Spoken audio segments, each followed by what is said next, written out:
बासी भात में खुदा का साझा। ये कहानी है मुंशी प्रेमचंद के द्वारा लिखी हुई। तो स्वागत है आपका दिव्य स्टोरी टॉक में। आज हम लेकर आए हैं एक नई कहानी, एक नास्तिक जो आस्तिक बन जाता है। लेकिन ऐसा क्या हुआ जो वो फिर से नास्तिक बन गया? चलिए शुरू करते हैं। शाम को जब दीनानाथ ने घर आकर गौरी से कहा कि मुझे एक कार्यालय में 50 रुपए की नौकरी मिल गई है, तो गौरी खिल उठी। देवताओं में उसकी आस्था और भी दृढ़ हो गई। इधर 1 साल से बुरा हाल था, ना कोई रोजी ना रोजगार। घर में जो थोड़े बहुत गहने थे वह बिक चुके थे। मकान का किराया सिर पर चढ़ा हुआ था। जिन मित्रों से कर्ज मिल सकता था सबसे ले चुके थे। साल भर का बच्चा दूध के लिए बिलख रहा था। एक वक्त का भोजन मिलता तो दूसरे जून की चिंता होती। तकाजों के मारे बेचारे दीनानाथ को घर से निकलना मुश्किल था। घर से निकला नहीं कि चारों ओर से चिथाड़ मच जाती थी। वाह बाबूजी वाह, 2 दिन का वादा करके ले गए और आज 2 महीने से सूरत नहीं दिखाई। भाई साहब, ये तो अच्छी बात नहीं। आपको अपनी ज़रूरत का ख्याल है मगर दूसरों की ज़रूरत का जरा भी ख्याल नहीं। इसी से कहा है, दुश्मन को चाहे कर्ज दे दो, दोस्त को कभी ना दो। दीनानाथ को ये वाक्य तीरों से लगते थे और उसका जी चाहता था कि जीवन का अंत कर डाले, मगर बेजबान स्त्री और अबोध बच्चे का मुंह देखकर कलेजा थाम के रह जाता। बारे आज भगवान ने उस पर दया की और संकट के दिन कट गए। गौरी ने प्रसन्न मुख होकर कहा, मैं कहती थी कि नहीं, ईश्वर सबकी सुधि लेते हैं और कभी न कभी हमारी भी सुधि लेंगे, मगर तुमको विश्वास ही न आया था। बोलो, अब तो ईश्वर की दयालुता के कायल हुए? दीनानाथ ने हठ धर्मी करते हुए कहा, यह मेरी दौड़ धूप का नतीजा है। ईश्वर की क्या दयालुता? ईश्वर का तो तब जानता जब कहीं से छप्पर फाड़कर भेज देते, लेकिन मुंह से चाहे कुछ कहे, ईश्वर के प्रति उसके मन में श्रद्धा उदय हो गई थी। दीनानाथ का स्वामी बड़ा ही रूखा आदमी था और काम में बड़ा चुस्त। उसकी उम्र 50 के लगभग थी और स्वास्थ्य भी अच्छा ना था। फिर भी वह कार्यालय में सबसे ज़्यादा काम करता। मजाल ना थी कि कोई आदमी 1 मिनट की भी देर करे या 1 मिनट भी समय से पहले चला जाए। बीच में 15 मिनट की छुट्टी मिलती थी। उसमें जिसका जी चाहे पान खा ले या सिगरेट पी ले या जलपान कर ले। इसके अलावा 1 मिनट का अवकाश न मिलता था। वेतन पहली तारीख को मिल जाता था। उत्सव में भी दफ्तर बंद रहता था और नियत समय के बाद कभी काम न लिया जाता था। सभी कर्मचारियों को बोनस मिलता था और प्रोविडेंट फंड की भी सुविधा थी। फिर भी कोई आदमी खुश ना था। काम या समय की पाबंदी की किसी को कोई शिकायत ना थी। शिकायत थी केवल स्वामी के शुष्क व्यवहार की। कितना ही जी लगाकर काम लो, कितना ही प्राण दे दो, पर उसके बदले धन्यवाद का एक शब्द भी ना मिलता था। कर्मचारियों में और कोई संतुष्ट हो या न हो, दीनानाथ को स्वामी से कोई शिकायत न थी। वह घुड़कियां और फटकार पाकर भी शायद उतने ही परिश्रम से काम करता था। साल भर में उसने कर चुका दिया और कुछ संचय भी कर लिया। वह उन लोगों में था जो थोड़े में भी संतुष्ट रह सकते हैं अगर नियमित रूप से मिलता जाए। 1 रुपया भी किसी खास काम में खर्च करना पड़ता तो दंपति में घंटों सलाह होती और बड़े झाँव के बाद कहीं मंजूरी मिलती थी। बिल गौरी की तरफ से पेश होता तो दीनानाथ विरोध में खड़ा होता। दीनानाथ की तरफ से पेश होता तो गौरी उसकी कड़ी आलोचना करती। बिल को पास करा लेना प्रस्तावक की जोरदार वकालत पर मुनहसर था। सर्टिफाइड करने वाली कोई तीसरी शक्ति वहां ना थी और दीनानाथ अब पक्का आस्तिक हो गया था। ईश्वर की दया या न्याय में अब उसका विश्वास था। नित्य संध्या करता और नियमित रूप से गीता का पाठ करता। एक दिन उसके एक नास्तिक मित्र ने जब ईश्वर की निंदा की तो उसने कहा, भाई, इसका तो आज तक निश्चय नहीं हो सका ईश्वर है या नहीं। दोनों पक्षों के पास इस बात की सी दलीलें मौजूद हैं, लेकिन मेरे विचार में नास्तिक रहने से आस्तिक रहना कहीं अच्छा है। अगर ईश्वर की सत्ता है तब तो नास्तिकों को नरक के सिवा कहीं ठिकाना नहीं। आस्तिक के दोनों हाथों में लड्डू है। ईश्वर है तो पूछना ही क्या, नहीं है तब भी क्या बिगड़ता है। 2-4 मिनट का समय ही तो जाता है।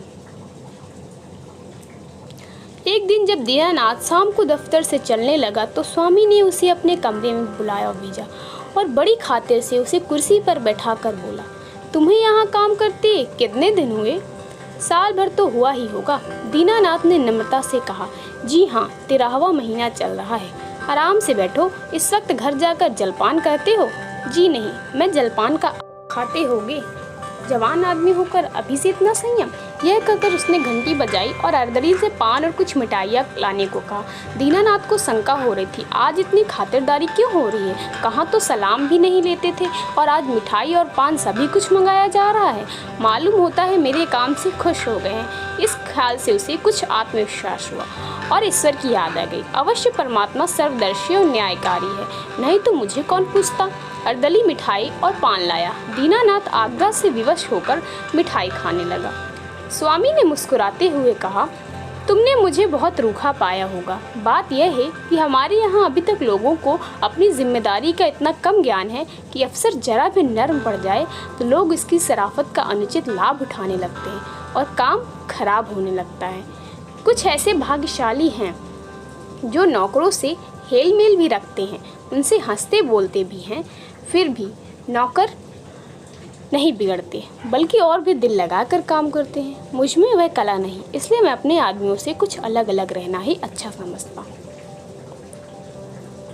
और अब तक मुझे इस नीति से कोई हानि भी नहीं हुई। लेकिन मैं आदमियों का रंग ढंग देखता हूँ और सबको परखता रहता हूँ। मैंने तुम्हारे विषय में जो मत स्थिर किया है वह यह है कि तुम वफादार हो और मैं तुम्हारे ऊपर विश्वास कर सकता हूँ। इसलिए मैं तुम्हें ज़्यादा जिम्मेदारी का काम देना चाहता हूँ, जहाँ तुम्हें खुद बहुत कम काम करना पड़ेगा, केवल निगरानी करनी पड़ेगी। तुम्हारे वेतन में 50 रुपए की और तरक्की हो जाएगी। मुझे विश्वास है तुमने अब तक जितनी तनदेही से काम किया है उससे भी ज़्यादा तनदेही से आगे काम करोगे। दीनानाथ की आंखों में आंसू भर आए और कंठ की मिठाई कुछ नमकीन हो गई। जी में आया स्वामी के चरणों पर सिर रख दे और कहे, आपकी सेवा के लिए मेरी जान हाजिर है। आपने मेरा जो सम्मान बढ़ाया है मैं उसे निभाने में कोई कसर ना उठा रखूँगा। लेकिन स्वर काँप रहा था और वह केवल कृतज्ञता भरी आंखों से देख कर रह गया। सेठ जी ने एक मोटा सा लेज़र निकालते हुए कहा, मैं एक ऐसे काम में तुम्हारी मदद चाहता हूँ जिस पर इस कार्यालय का सारा भविष्य टिका हुआ है। इतने आदमियों में मैंने केवल तुम्ही को विश्वास योग्य समझा और मुझे आशा है कि तुम मुझे निराश नहीं करोगे।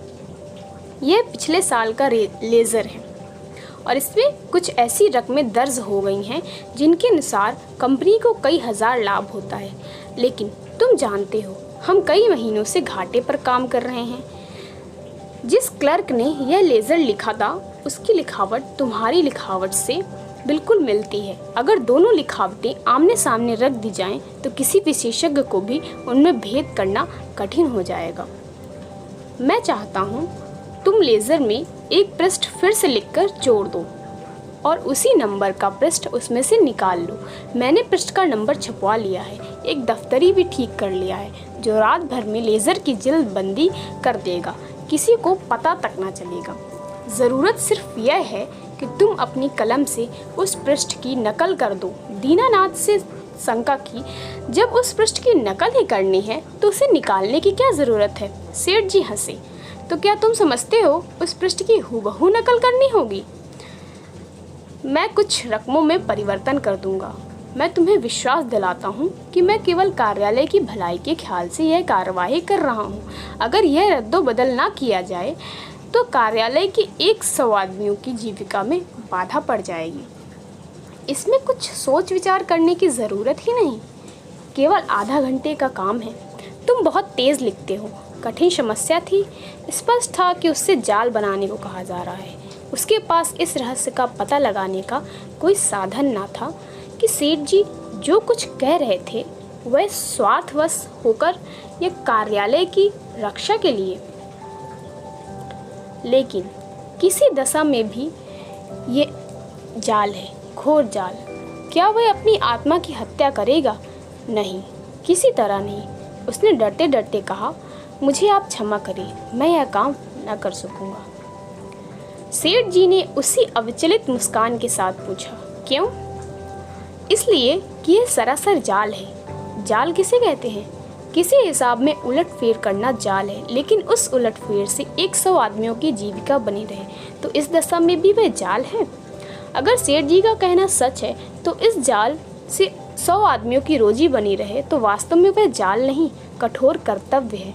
अगर आत्मा की हत्या होती भी है तो 100 आदमियों की रक्षा के लिए उसकी परवाह न करनी चाहिए। लेकिन नैतिक समाधान हो जाने पर अपनी रक्षा का विचार आया। बोला, लेकिन कहीं मामला खुल गया तो मैं मिट जाऊंगा, 14 साल के लिए काले पानी भेज दिया जाऊंगा। सेठ ने जोर से कहा मारा, अगर मामला खुल गया तो तुम ना फंसोगे, मैं फंसूंगा। तुम साफ इनकार कर सकते हो, लिखावट तो पकड़ी जाएगी। पता ही कैसे चलेगा कि कौन पृष्ठ बदला गया? लिखावट तो एक सी है। दीनानाथ परास्त हो गया। उसी वक्त उस पृष्ठ की नकल करने लगा। फिर भी दीनानाथ के मन में चोट पैदा हुआ था। गौरी से इस विषय में वह एक शब्द भी ना कह सका। 1 महीने के बाद उसकी तरक्की हुई। 100 रुपए मिलने लगे, 200 बोनस की भी मिली। यह सब कुछ था। घर में खुशहाली के चिन्ह नजर आने लगे, लेकिन दीनानाथ का अपराधी मन एक बोझ से दबा रहता था। जिन दलीलों से सेठ जी ने उसकी जुबान बंद कर दी थी, उन दलीलों से गौरी को संतुष्ट कर सकने का उसे विश्वास न था। वह अक्सर पछताता, मैं क्यों सेठ जी के प्रलोभन में आ गया। कार्यालय टूटता या रहता मेरी बला से, आदमियों की रोजी जाती या रहती मेरी बला से। मुझे तो यह प्राण पीड़ा ना होती, लेकिन अब तो जो कुछ होना था हो चुका और दंड अवश्य मिलेगा। इस संज्ञा ने उसके जीवन का उत्साह, आनंद और माधुर्य सब कुछ हर लिया। मलेरिया फैला हुआ था, बच्चे को ज्वर आया। दीनानाथ के प्राण नहों में समा गए। दंड का विधान आ पहुंचा। कहाँ जाए, क्या करे, जैसे बुद्धि भ्रष्ट हो गई। गौरी ने कहा, जाकर कोई दवा लाओ या किसी डॉक्टर को दिखा दो। 3 दिन तो हो गए। दीनानाथ ने चिंतित मन से कहा, हाँ जाता हूँ, लेकिन मुझे बड़ा भय लग रहा है। भय की कौन सी बात, बेबात की बात मुंह से निकालते हो। आजकल किसी ज्वर नहीं आता। ईश्वर इतना निर्दयी क्यों है? ईश्वर निर्दयी है पापियों के लिए। हमने किसका क्या हर लिया है? ईश्वर पापियों को कभी क्षमा नहीं करता। पापियों को दंड ना मिले तो संसार में अनर्थ हो जाए, लेकिन आदमी ऐसे काम भी तो करता है जो एक दृष्टि से पाप हो सकते हैं, दूसरी दृष्टि से पुण्य। मैं नहीं समझी। मान लो मेरे झूठ बोलने से किसी की जान बचती हो, तो क्या वह पाप है? मैं तो समझती हूँ ऐसा झूठ पुण्य है। तो जिस पाप से मनुष्य का कल्याण हो वह पुण्य है, और क्या। दीनानाथ की अमंगल शंका थोड़ी देर के लिए दूर हो गई। डॉक्टर को बुला लाया, इलाज शुरू किया। बालक 1 सप्ताह में चंगा हो गया, मगर थोड़े दिन बाद वह खुद बीमार पड़ा। वह अवश्य ईश्वरीय दंड है और वह बच नहीं सकता। साधारण मलेरिया ज्वर था, पर दीनानाथ के दंड कल्पना ने उसे सन्निपात का रूप दे दिया। ज्वर में नसी की हालत की तरह यूं भी कल्पना शक्ति तीव्र हो जाती है। पहले केवल मनोगत शंका थी, वह भीषण सत्य बन गई। कल्पना ने यमदूत रच डाले, उनके भाले और गदाएं रच डाली, नरक का अग्निकुंड दहका दिया। डॉक्टर की एक घूंट दवा, 1000 मन की गदा की आवाज़ और आग के उबलते हुए समुद्र के दाह पर क्या असर करती। दीनानाथ मिथ्यावादी न था। पुराणों की रहस्यमय कल्पनाओं में उसे विश्वास न था। नहीं, वह बुद्धिवादी था और ईश्वर में भी तभी उसे विश्वास आया जब उसकी तर्क बुद्धि कायल हो गई। लेकिन ईश्वर के साथ उसकी दया भी आई, उसका दंड भी आया। उसका तर्कवाद और बुद्धिवाद इन मनवंतरों के जमे हुए संस्कार पर समुद्र की ऊंची लहरों की भांति आता था, पर एक क्षण में उन्हें जलमग्न करके फिर लौट जाता था और वह पर्वत ज्यों का त्यों अचल खड़ा रह जाता था। जिंदगी बाकी थी, बच गया। ताकत आते ही दफ्तर जाने लगा। एक दिन गौरी बोली, जिन दिनों तुम बीमार थे और एक दिन तुम्हारी हालत बहुत नाजुक हो गई थी, तो मैंने भगवान से कहा था कि यदि तुम अच्छे हो जाओगे तो 50 ब्राह्मणों को भोजन कराऊंगी, और दूसरे ही दिन तुम्हारी हालत सुधरने लगी। ईश्वर ने मेरी विनती सुन ली। उसकी दया ना हो जाती तो मुझे कहीं मांगे भीख ना मिलती। आज बाजार से सामान ले आओ तो मनौती पूरी कर दूँ। 50 ब्राह्मण नेवते जाएंगे तो 100 अवश्य आएंगे, 50 कंगले भी समझ लो, और मित्रों में 20-25 निकल ही आएंगे। 200 आदमियों को डॉल है। मैं सामग्रियों की सूची लिख देती हूँ। दीनानाथ ने माथा सिकोड़ कर कहा, तुम समझती हो मैं भगवान की दया से अच्छा हुआ? और कैसे अच्छे हुए? अच्छा हुआ इसलिए कि जिंदगी बाकी थी। ऐसी बातें ना करो, मनौती पूरी करनी होगी। कभी नहीं, मैं भगवान को दयालु नहीं समझता। और क्या, भगवान निर्दयी है? उनसे बड़ा निर्दयी कोई संसार में ना होगा, जो अपने रचे हुए खिलौनों को इनकी भूलों और बेवकूफ़ियों की सजा अग्निकुंड में ढकेल कर दे, वह भगवान दयालु नहीं हो सकता। भगवान जितना दयालु है उससे असंख्य गुना निर्दयी है, और ऐसे भगवान की कल्पना से मुझे घृणा होती है। प्रेम सबसे बड़ी शक्ति कही गई है। विचारवानों ने प्रेम को ही जीवन की और संसार की सबसे बड़ी विभूति मानी है। व्यवहार में न सही, आदर्श में प्रेम ही हमारे जीवन का सत्य है। मगर तुम्हारा ईश्वर दंड भय से सृष्टि का संचालन करता है, फिर उसमें और मनुष्य में क्या फर्क हुआ? ऐसे ईश्वर की उपासना मैं नहीं करना चाहता, नहीं कर सकता। जो मोटे हैं उनके लिए ईश्वर दयालु होगा, क्योंकि वे दुनिया को लूटते हैं। हम जैसों के तो ईश्वर की दया कहीं नजर ही नहीं आती। हाँ, भय पग पग पर घड़ा घूरा करता है। यह मत करो नहीं तो ईश्वर दंड देगा, वह मत करो नहीं तो ईश्वर दंड देगा। प्रेम से शासन करना मानवता है, आतंक से शासन करना बर्बरता है।